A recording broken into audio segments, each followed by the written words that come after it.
Friends, நம்ம இன்னைக்கு பெலாக்காய் chips போட போகிறோம்.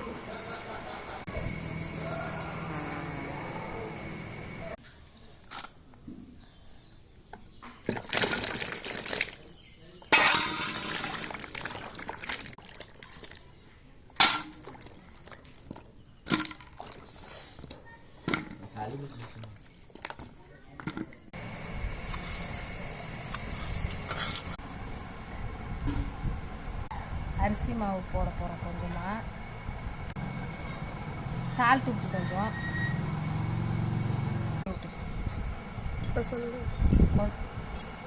கொஞ்சமாக தண்ணி விட்டு பெசரி விட்டு காய வச்சுருக்கோம். ஃப்ரெண்ட்ஸ், இதில் பெலாக்காயை போட்டு எடுத்துக்கோங்க. காரத்தூள் கொஞ்சமாக போட்டுக்கலாம். வச்சு பரிமாறிக்க வேண்டியதான்.